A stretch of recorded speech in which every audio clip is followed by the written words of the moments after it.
Hello, hello. Is anybody out there? What a fucking trip, buddy. We're on a trip. We almost are on some kratom, but we're not. We were offered some earlier. We decided against it. I noticed when I get tired, and we've recorded, let's be honest here, 15 if we include the bonus episodes of this Mama's Boys podcast in 4 days. So that's about 4 episodes a day, 1 hour each of straight talking. I was going to say, I notice my voice gets lower the more tired I get. Your voice actually gets a little higher, I think, and quieter. Yeah, I definitely get quieter. I'm a big bitch when it comes to sleep. Ladies and gentlemen, this is Mama's Boys Podcast. I'm your host, Mike Farr, Silent Mike, with my other host. We don't say co-host because that sounds like it's below, even though I don't think it is, but the other host, yes, the one and only Omar Isov. There's 2 hosts, 2 commanders. Yeah. Dude, yeah, there can be 2 commanders. The king and queen, or the king and the king, and the 2 queen kings. and the queen. Long live the king. We started this podcast 3 months ago in a little town called Sacramento.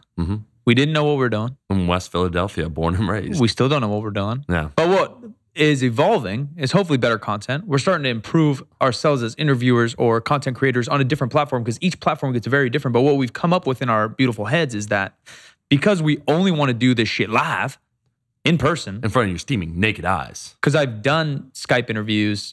The lag in the thing is called the internet. The thing known as the internet. Yeah, it sucks. And so like people can't catch jokes or whatever. In person is much better. Omar and I live thousands of miles apart. No. We're trying to meet together at least every 6 weeks and cram these together. And because of that, and because we cram them together, it becomes a series. And we never even thought of that. We just said, oh, well, we want to make enough content to span that area. But it's kind of cool. It's almost like a journal of the people we hung out with or a journal of the event we're at or the city we're in, experiencing each city. So we started in Sacramento. I don't know how many we recorded, 10 or so. Yep. Then we went to New York. We've been bunking up with us and our homies and the posse, whoever's rolling with us and helping us. We recorded another 10 or 12. Awesome experience there. Meanwhile, we were getting zero sleep because in between the podcasts themselves, we're trying to get food, socialize somewhat, maybe try to work out, not really. And so then this is the last episode coming from the Arnold Classic in Columbus, Ohio. And it's cool now that because we obviously talk off air much. Also, we just talking and communicating the whole times. And so our ideas are springing. Omar is 100% a creator, creative. And I'd like to consider myself 60 to, 80% a creative. And so ideas are always flowing. And what we came up with is that it is cool for you guys to tune into these blocks of series of our life, of the travel together. We have obviously other content and companies that we run. And so it's almost, because we don't daily vlog and things, and I ain't gonna daily vlog. Yeah, it's not, and I might, but but the journal or the journey or both. This we don't is really our have journal. One. This is our live journal, and Yeah. I think you can really get to know someone from doing a podcast now for 3 months. We've had far more intimate conversations on this podcast than I've ever had on YouTube. The YouTube channel, we went to the Arnold, and a lot of people came up to us and we were thankful for every single person. It was all fitness related at this point, the majority, but already, even though the podcast has 5% of the reach of our channels combined, our YouTube channels, already people are talking about the podcast and the impact it has had because you can have more genuine conversations. You can get into things. Yeah, you and I built a friendship not because of the content we created on YouTube. Yeah. Right. You came to Sacramento. We lifted some weights. I think I might have done deadlifting for your thing, and you lifted with me and voiced over for my channel, whatever. That didn't build our friendship. It was the conversations we were having. You're talking the first trip, Mike? Yeah, or any trip. The first time I met you. Oh, so, yeah. Our friendship was built in the car ride, talking. At lunch, we're talking. And so those conversations are what we have on the podcast now. And so that's where these deeper connections can happen because we're having loose conversations of life or whatever pops in our little brains. This is 2 friends documenting their life together. Kind of, yeah. Thousands of miles apart, but always in each other's hearts. Yeah, and I think it's really cool. I really didn't think about it until now. We talked about the series and how we want to, let's make it a series because we're doing these in big blocks, but it is kind of a way for us to journal our thoughts. We talk a little bit of politics, or we talk a little about what's going on in the news, or we talk a little bit about what's going on in the industry, and that will hopefully be somewhere, 1, hopefully listened to, 2, hopefully an impact, but 3, from 10 years from now, we're like, oh, I remember my mindset during that time at that Columbus. Yeah. And what's interesting, that's what we always try and make it, I think, a little bit more universal, the subjects we talk about. We do get timely and relevant. So, you know, we riffed on because we're both fans of Star Wars, but we like to talk about things that either we're passionate about, things that concern us, things that we're thinking about, or with our guests. I think it is very cool, though, just reflecting, and I could say this, I don't know if you feel the same way. Season 1, if we call it, so if there are different seasons, this is season 3 we're currently in at the Arnold. Season 1 was in Sacramento. Season 1, our audio setup, first off, wasn't as good. I had never done a podcast. And so there were a few issues of us just flowing. We flow really well, but us talking together, talking at the same time, just very minor things that are no big deal, but us finding our flow. And so I felt by the end of that, we found our flow. And then New York, it got better. We got better equipment too. Quite frankly, a lot of that was just the equipment, the EQing of the audio between different individuals. And, you know, we are a conversational podcast. And that's why, not that it's hard to quantify it. A lot of people, you know, if you're in fitness and then they start a podcast, it's a fitness podcast. No, we are way more diverse than that. We have a lot more to say. And I think, quite frankly, Mike, from meeting a lot of people at the Arnold and a lot of other influencers, and this is no shade being thrown at anyone else, it's just the style of content you create. There are content creators that are personalities and have thoughts they want to express and can express in a live setting like a podcast. Yeah. And then there's a lot of people, because YouTube is edited content, it's not live. And I think we have a different background from working years as trainers, where we have to talk in front of people, in front of groups, in front of individuals, maybe in front of the whole team, whatever, for years and years and years of just public speaking. Yeah. That we can flow on a podcast, whereas a lot of these YouTube content creators, when they film a YouTube video, it's heavily edited, and then they have, I'm not saying no personality in person, but it's clearly the editing that makes their channel what it is. Yeah, part of you and I that are similar, and there's not many similarities between us, to be honest. We're very different type of people. Not in a negative way. We're just different type of people. And I think that's cool. Yeah. No, it's the best thing. But is that it's a gift and a curse of ours that we're doers and creators. So when we decided to do a podcast, we just jumped in. And that's why, like neither of us really flowed together in that example or in this type of medium, because each platform is different that you create media in. 2, we just got whatever equipment we could and we just threw it on iTunes trying to get excited and whatever. And now we're catching up to our content's catching up, our equipment's catching up, everything's starting to catch up. We're finding our stride better and better. And then the example you just brought up is an amazing one, actually. And it popped a lot of thoughts into my head where you talked about we're used to maybe presenting. And I got that actually from my very first mentor. Shout out to Dean Stark, my basketball coach for 4 years varsity high school basketball. And then that's who I coached under. I was an assistant coach for him for another 4+ years. We did a lot of basketball camps together in the summer. We worked together pretty much year round for kind of 10 years. And he taught me a lot about everything I do: discipline, hard work, focus, goal setting, all those things. But he also helped me a lot with my public speaking, where at the time I was a 19-year-old coach coaching 16 and 17-year-old guys. So one, I could gain their respect because I played with them during practice. So they knew I knew what I was talking about because I was just better than them, for lack of a better term. But I had to, the kind of the authority was there. But talking in front of them right at the locker room or the pregame, like you just kind of talk about talking to a team, it is a different type of thing. And something Dean kind of talked to me about is he was very passionate human. He still is, but he's a very passionate coach and speaker. He's an amazing, we should have him on here actually one day. We got to hunt him down.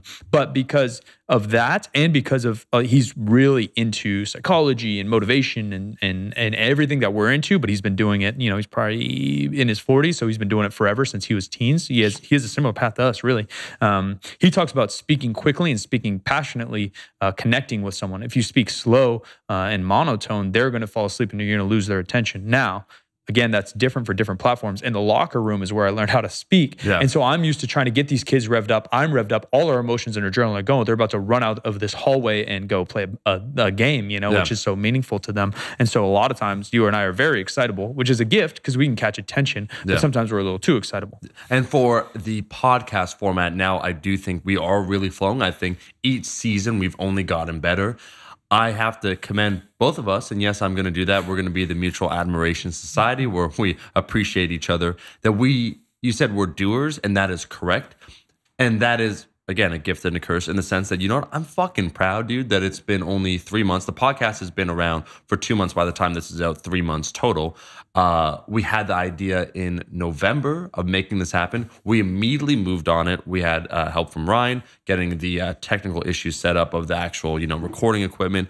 But we didn't think, how can we perfect this from the get-go? Yeah. And I know a lot of people, a lot of really smart people that are passionate, that have ideas that they want to do, and they don't end up doing them because they kind of get that paralysis by analysis, or the project doesn't come out. And I think the YouTube channel, I could say my YouTube channel did not start perfect at all. In fact, it started quite low because the barrier to entry on YouTube was really low at the time. And so we went right into the podcast. Let's do this. And I will speak for myself, something that I've been trying to improve upon. As you said, we're both excitable and listening now to other podcasts because it's conversational and there's flows, but there's also gaps, there's pauses.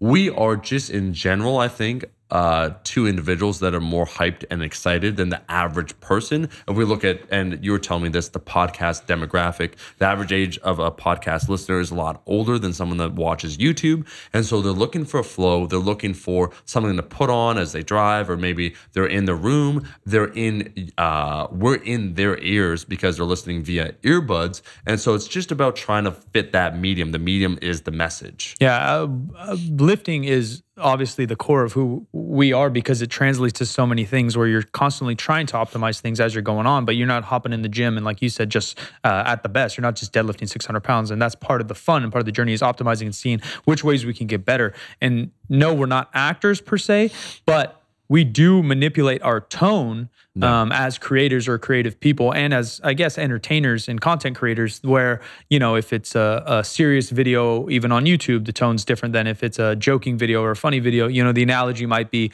there's a big difference between a stand-up comedian, a skit comedian, like maybe a Saturday Night Live or someone live like that. Sure. And then an actor in a movie, Will Ferrell or somebody else of an acting comedy. Yes, it's all comedy, but the tone of the whole thing is very, very different. And I don't mean by acting or tone that it's inauthentic.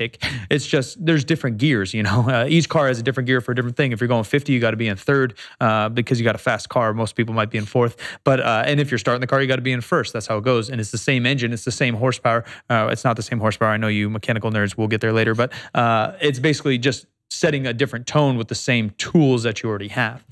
Yeah, and I think it's interesting because we talk about authenticity, and I think we're trying not only to show our authentic selves, our opinions unfiltered to you guys, but when we talk about authenticity, it's communicating in a way then that it resonates back with you. So we might have an idea, but we want to make sure that idea is communicated properly. So again, on YouTube or another platform, it might be one way, Instagram, another way, the podcast now a different way. And actually, I don't know if you felt this, kind of just reflecting on the Arnold, maybe a little bit because, we're at the Arnold, the fitness industry a little bit. But even though we met a lot of people, and there are, shout out to our homies, like we hung out with Bryce Krawcheck of Calgary Barbell, Alberto Nunez, the Masthetics boys, where we all got along, and I think we're more similar than other people in the industry. I couldn't help but feel different being in the Arnold, and I don't know if you felt the same way. And I'm not saying, I'm a little special snowflake, I stand out. I feel different. It's just I wasn't interested in the same things that other people were, and that's why, quite frankly, Mike, I avoided, conventions for a long time, like the Arnold, the Olympia, because the majority of the people, not even going there, but what it represents, I'm kind of not about that. I love fitness. I love training. As Berto said, if there was an apocalypse, I would still be lifting. So it's within my blood. I'm passionate about training. But what kind of the Arnold represents, where we saw a lot of fans. We also saw a lot of spray tans, right? We saw a lot of people giving protein samples. We saw a lot of people that were enhanced, talking about supplements that don't work. There was a lot of things that we saw. There's a lot of flash, a lot of hoopla, a lot of, as you said, grab your attention quickly, but no substance. And I think if we're comparing the Arnold to something like a podcast, I think, is something you could build a lot of substance with, whereas the Arnold, it's all flash up front. Let me sell you something. I do think, and I'll say it, I do think we're snowflakes. One, because my mom told me. Two, because I've honestly had a feeling from a young age, like... Mom ain't wrong, bro. Yeah, like a really young age. Before... yes, we're all conscious, whatever. I'm lacking sleep. That we have consciousness. Sure. all have. That we're self-aware. Sure. Probably since we're born or whatever. But even at a young age, I was like, yeah, like I'm just different. I'm just different. I just knew I was different, and I don't know still what that means or what it's leading to, but I know I'm different, and that's where I connect with certain people where I know you're different. Everybody here at the Arnold is here because of the same thing. Excuse me. Everyone here is because of the same category, but we all got here in different ways and are here for different things. You and I got to where we are because we genuinely coached a lot of people, and we wanted to coach more people and help more people, so we put it on the internet. A lot of people here maybe got there because of more inward things, and I'm not judging that. You do you, us do us, me do me. Ooh, but if you want to, but they got here because they built their body. They got here because they wanted a sponsorship. They want to be idolized. Or even more inward than that. They literally just got here because they wanted to look good for themselves. I don't know the altruism or not, but they got here because of that. You know, speak to like the best bodybuilders. And I do think there's a lot of bodybuilders that are not here for the money or the fame. They're literally there because they think building a human body is art, and they wanted to do it in a selfish way, and power to them. It's your life. Right. I do too, but that's so different from why you and I got here. And then there's a huge spectrum in the middle where you kind of talked about, maybe they got here because they just wanted that check from the supplement company. So they used performance enhancing drugs to look better so they could get that check, or whatever magnitude of reasons they got here. You and I maybe feel a little bit like outliers in that mud. And there are a lot of people like us, not exactly like us. So we're not, because we are snowflakes, but there's people that genuinely want to help people. There's people that genuinely like to compete, but even the top powerlifters, I think, are a little different than you and I, where shout out to our guy, Bryce. Like he's just different than you and I because he is strong, and he wanted to get stronger, and now he wants to be the best in the world, and power to him. You and I don't. I never saw myself not like, oh, you could do anything you set your mind to. It's like, I never wanted to be a world champion. I like lifting for myself, and for me, the mental aspect of lifting has been the biggest, most important factor for me. The discipline, the dedication, because you know me, Mike, like I'll wake up later. I don't like authority, like a lot of other things. It has helped shape and form my life in a very positive way, where I am more focused, where I kind of have a loose mind, like the way my brain works. I just have a million thoughts always running through it. And so lifting has provided a little bit of that peace, a peace of mind, a place I could dedicate myself into. And so, Bryce wants to be a world champion. He will be a world champion. He's crushing it. That's not quite me. It doesn't mean that my passion for fitness or training is any less, but the goals are different. I think something that's interesting when you spoke just about the people there, and you said about being stuck in the mud and all those different things. Given an example, I know someone that's a social media influencer, and not shouting out my supplement that now has expired, and by this time the new one will be out, Ouroboros. But he was endorsed by a company, dude, getting paid like a decent amount, goes to expos, promotes their pre-workout, whatever, online, like in his posts, and then, you know, because he lives in Toronto, he actually tried out, because he knows me, my pre-workout, and he used it, and he still uses it, but he can't promote it because there's no money, because we don't pay anyone to promote pre-workout. So just kind of that, it's funny, like he's actively using and recommending to clients in person my pre-workout, but what he's selling online is something else. And that's honestly kind of the fitness industry in ways, not in a nutshell, but a lot of it, where you'll sign with a company because you want exposure or you want to get paid, not because you're passionate about it. And so there's people talk about, oh, I'm passionate about this, like I'm dedicated, I'm motivated. I'm like, you ain't shit, man. Like you're just here for a paycheck. Like, I've heard that from many people throughout the recent history, 90s, maybe now, of different people being sponsored in multiple things. One, they would use the product that they get from their company and sell it to make extra money. Or two, they would take the check from that company or other check. I'm sure they maybe have a job or making money other ways, but they would go buy the supplements they actually like. Or so maybe the supplement company they signed with, they only like the vitamin, and then they would buy a protein from somewhere else or something like that. And again, it's fucking free world. Do what you want to do. But in terms of, you know, general marketing or believing in what you're doing, I want to be attached to people, content, businesses, my own and others that I actually believe in. You know, where I say, hey, I think you should buy this. I would never say it if I didn't believe believe in it. And the opposite, you know, if someone asks me about a Barber Brigade hoodie, I say, I really like the design. I really believe in the gym and the people. And so I wear this hoodie because it's comfortable and I like the design. Like that's all there is to it. And the same thing with anything else we ever endorse. Our own training programs. People ask me about other people's training programs all the time. I can't endorse those because I can't put my name on it. We made our own programs because people did that all the time. Hey, what do you think about this program? What do you think about that? Well, I can't analyze everything, one, for free. Two, I can't just analyzing and rip it apart because I didn't write it. I wasn't in his head. So what do? We write our own, and it's something that we truly stand by. It's the same training principles spread out in different methods that we use ourselves for our own training. So we're living it, we're walking it, we're breathing it. Yeah, I think we've never gone for the quick buck, and I can't stress that enough. And I'll try and be as vague as possible when I say this, but if you take a look at the fitness industry, I'm trying to think of the biggest natural person to have a large success, like crossover to either a movie role or crossover, be featured in, I'm talking a major magazine or something like Vice, right? Yeah, when you mean natural, you mean not using kind of performance enhancing drugs or whatever. Where there is a ceiling in this industry, and there's certain things that we're just not willing to cross or do, and that's cool. And I'm not trying to be negative when I say this. I fucking love where we are. I love our niche. I love our community. I love this podcast. I love where we're going. And so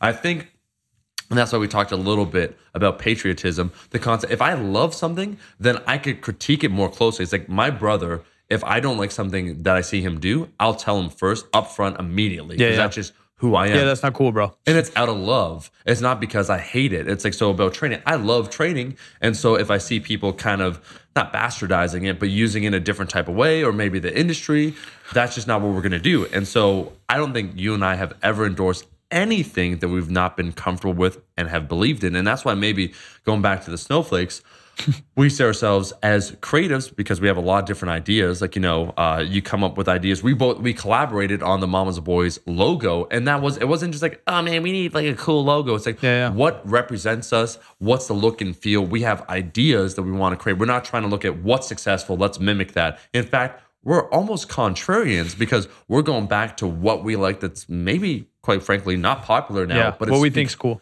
It speaks to us. And so we're going to promote that. And that's why moving forward, where we hope to take the podcast in this direction, we have a lot of connections in the fitness community, but this isn't a fitness podcast. It's a general conversational podcast, really getting into in-depth conversations with content creators, with creative individuals about a lot of aspects of life. And so maybe we feel a greater kinship to some of those people. Like I said this before, and I'm throwing this out there. You said you want to interview Snoop Dogg. I love John Carpenter, the director, the horror director, and I believe he's in California. I would love to interview him because his movies have had such a huge impact all my life, but I think he has a lot to say, and those are the conversations we want to bring out. Yes, I don't know much in detail on these other industries, you know, TV, movies, food, anything, because I've been in the fitness industry so long, but I have a pretty good feel here, and I have a public opinion or an outsider's view on these other industries, and ours is the only one where real freaks are the only ones to succeed. Real, and I don't mean by outliers, you know, like actual people that take something kind of different to an extreme, and our extreme is just not as eye-catching yet. I think there is going to be a time and place where, you know, people are doing things like us, and that will get that, like you said, they're not the ones in movies or whatever. You know, you're walking down the street and you see Tom Cruise. He's a normal dude. He's in a movie maybe because of his acting skills or maybe because of his networking or whatever it might be. Some ability he has within himself, not something superficial he has to take him to the next level. Yeah, it's not whatever that might be. So we'll see, but I'm really excited too because we do know a lot of different people. You know, some of my favorite interviews that I've done in the past or people I've hung out with are, you know, like Stone Cold Steve Austin, just getting to know him as a human and that he's, you know, his character wasn't maybe so much of a character. Just him. Obviously, he's played up, you know, with the drinking and the fighting and the anger, but he's just a funny dude from the, you know, it's from Texas, and he likes football and he likes lifting weights and, you know, stuff like that. So those are the honest, open conversations we're trying to have with these people and allow you guys to kind of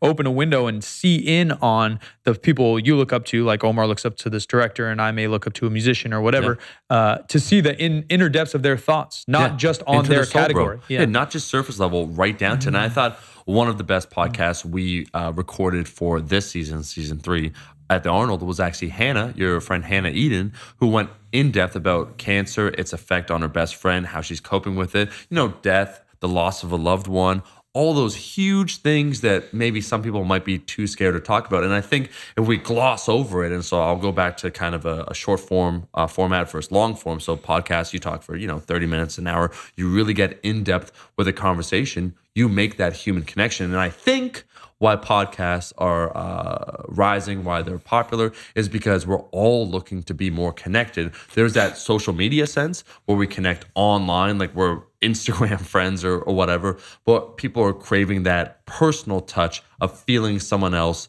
having a conversation with them, and feeling that genuine human connection where you feel like you've bonded over something, or it's something that's super relatable and you've moved someone. And already meeting people at the Arnold, even though it was there's only a few 15 episodes of the podcast at the time, 6 weeks or 7 weeks or whatever, people were coming up to us or making posts just saying that the podcast has been an influence already. And so I see that impact, and I want to be able to have those conversations because we think about these things, and I think a lot of other people do, but maybe no one's having those conversations out loud publicly. Yeah, going back to kind of the journal theme, and shout out to all of our guests. We had great conversations and a great time hanging and meeting with all of you. But yeah, Hannah, to open up about something that's happening currently, right? That's a little different. It's easy to talk about bad things or good things in the past. It's a lot, right? Because you've already either gotten over it or glossed over or reasoned with it, whatever it might be. Something 10 years ago that was tragic, sad, or whatever. It's a lot easier to talk about now. But she's in the middle of the struggle with her and her friend, or even the homie Simon, talking about his job and his struggle every day,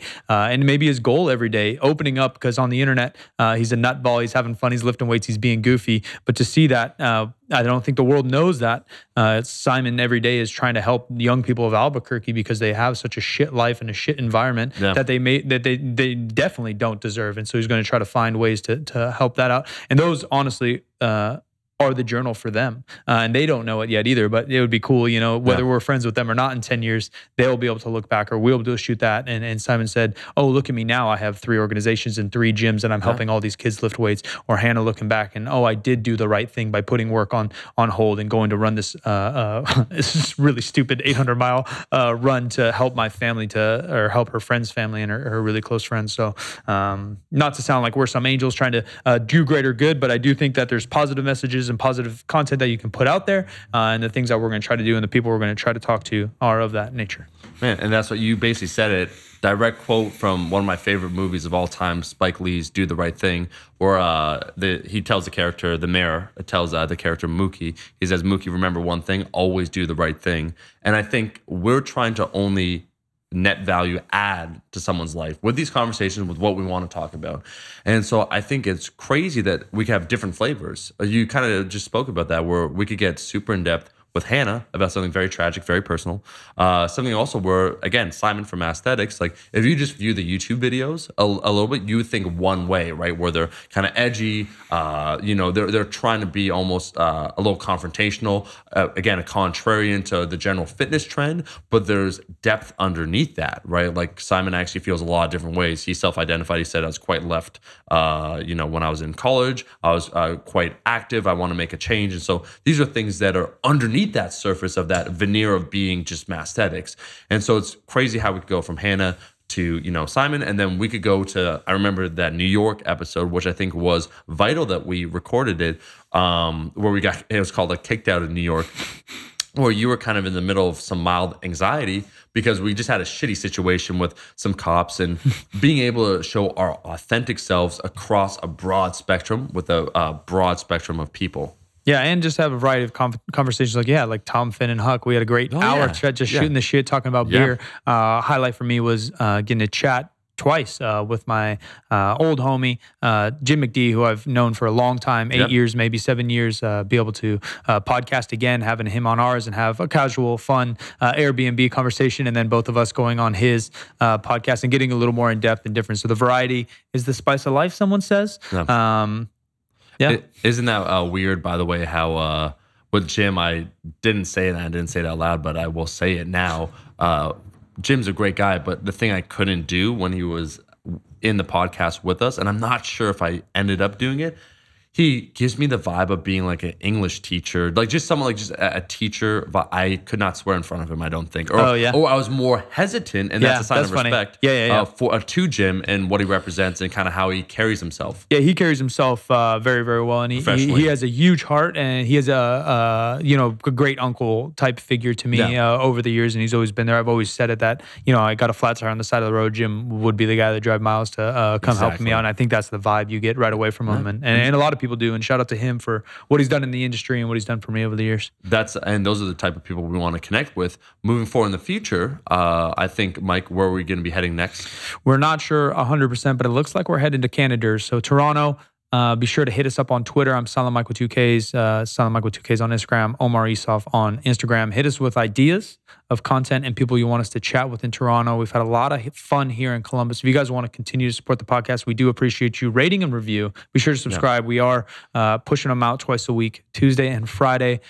A little bit different tone in some of these, but hopefully you guys enjoy them all. We are dead tired. I'm heading home. I'm going to be, you can find me on my couch for the next 2 weeks. You know what I would give the equation to just quickly about our podcast, bro?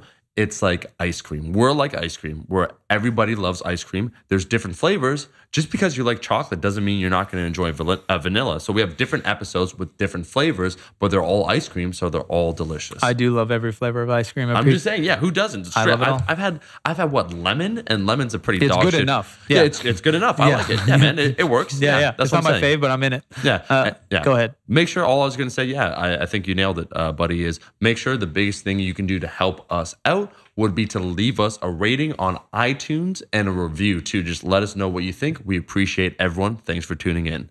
See you on the next trip. Later, team.